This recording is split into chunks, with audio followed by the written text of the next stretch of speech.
Assalamualaikum warahmatullahi wabarakatuh. Salam sejahtera untuk kita semua. Perkenalkan, saya Lewi, salah satu mahasiswa dari Universitas Mercu Buana.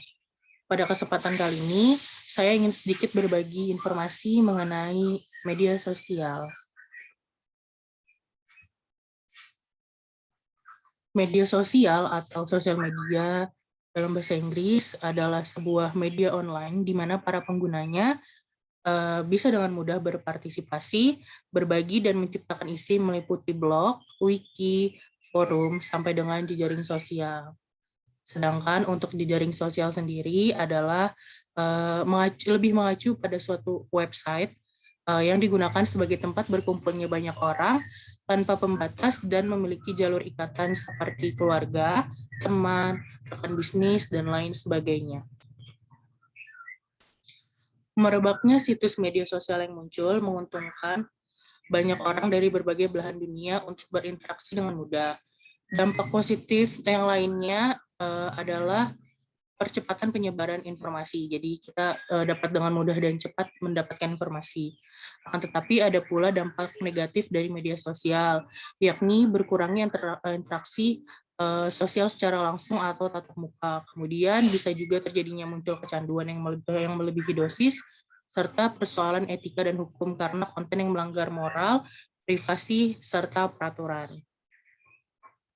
Kemudian media sosial juga memiliki beberapa manfaat, diantaranya bisa digunakan sebagai sarana belajar, mendengarkan, dan menyampaikan.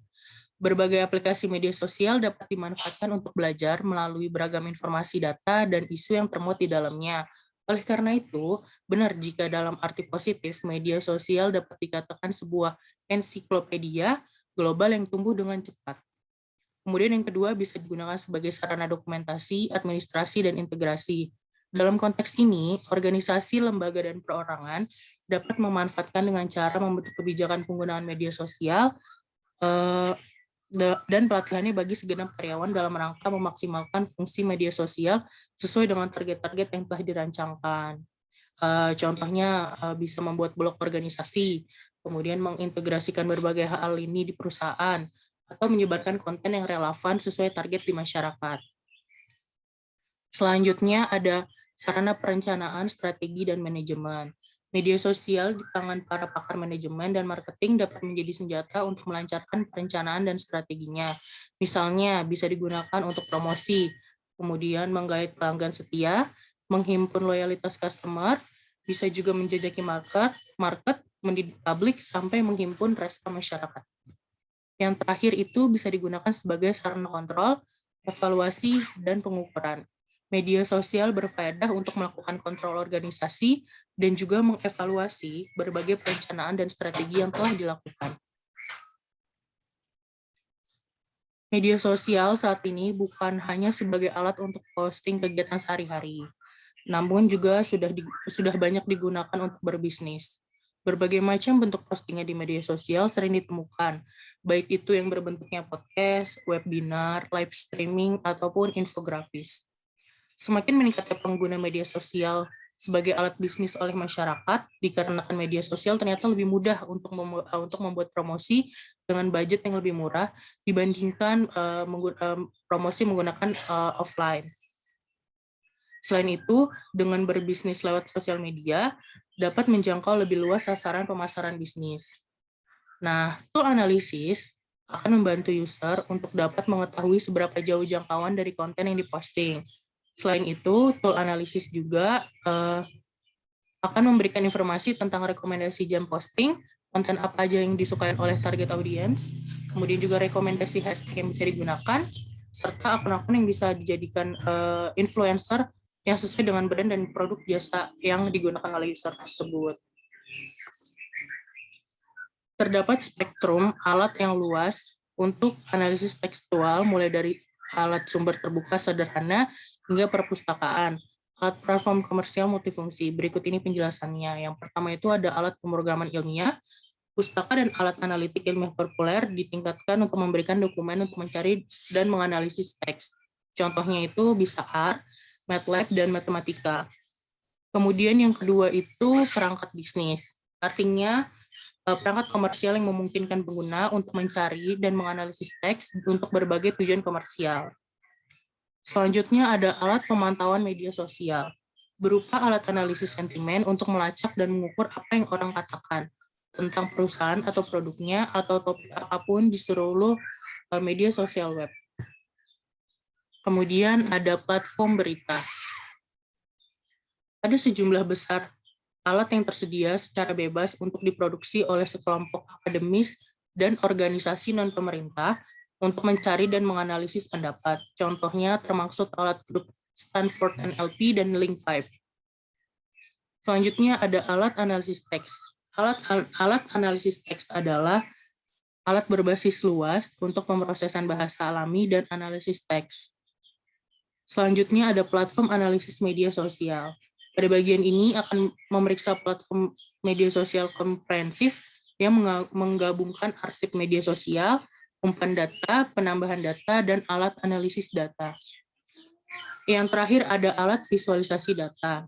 Alat visualisasi data dapat memberikan kemampuan intelijen bisnis dan memungkinkan berbagai jenis pengguna untuk mendapat wawasan dari data besar. Alat visualisasi data membantu pengguna mengidentifikasi pola, tren, dan hubungan dalam data yang sebelumnya tersembunyi.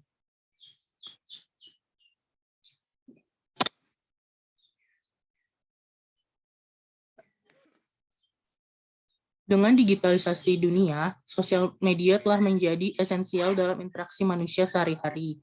Media sosial menawarkan koleksi teknik dan aplikasi yang berfungsi sebagai metode komunikasi, pertukaran data, dan digital artefak antara orang-orang, biasanya dalam organisasi, komunitas, dan jaringan. Berkembangnya situs di jaring sosial sebagai tren komunikasi masyarakat modern perlu disikapi dengan jernih, khususnya bagi anak-anak. Dikhawatirkan terpengaruh negatif dengan arus informasi yang sangat bebas dalam situs di jaring sosial. Selain itu, dalam beberapa tahun terakhir, telah terjadi peningkatan yang signifikan dalam penggunaan media sosial di kalangan anak muda orang dewasa. Apa sih pengertian jejaring sosial sendiri? Jejaring sosial adalah suatu struktur sosial yang dibentuk individu atau organisasi yang diikat dengan satu atau lebih tipe relasi spesifik seperti nilai, visi, ide, teman, keturunan, dan lainnya. Berikut ini diagram jejaring sosial. Jadi yang biru itu bisa dikatakan sebagai individu. Nah, satu individu bisa berhubungan dengan individu lainnya. Seperti ini, sebuah individu dapat berhubungan dengan dua individu lainnya, kemudian individu lainnya juga bisa dapat saling berhubungan. Jejaring sosial yang semulanya digunakan sebatas menjalin ikatan antara teman, sahabat, dan keluarga, ini telah bermetamorfosa menjadi gerakan sosial baru. Tidak hanya itu, situs jejaring sosial ini juga bisa menjadi media politik alternatif. Hal ini terlihat dari dukungan aksi solidaritas terhadap KPK. Baik atau buruknya sebuah situs jejaring tergantung dari bagaimana pengguna menggunakannya secara positif. Media sosial dapat menjadi alat yang ampuh untuk memperluas jaringan seseorang. Hal ini dapat berdampak baik untuk karir dan kehidupan seseorang. Fokuslah pada perkembangan hubungan dengan rekan-rekan terdekat dan orang lain yang baru memulai karir mereka. Jaringan ini juga akan maju bersama dengan Anda dalam senioritas dan mungkin dapat menghubungkan Anda dalam peluangan di masa depan. Namun, jangan lupa tentang orang-orang yang sudah Anda kenal, karena jaringan Anda dibangun atas koneksi kehidupan yang nyata. Demikian yang dapat saya bagikan. Mohon maaf jika terdapat kesalahan atau kekurangan. Akhir kata, saya ucapkan terima kasih. Sehat selalu semuanya.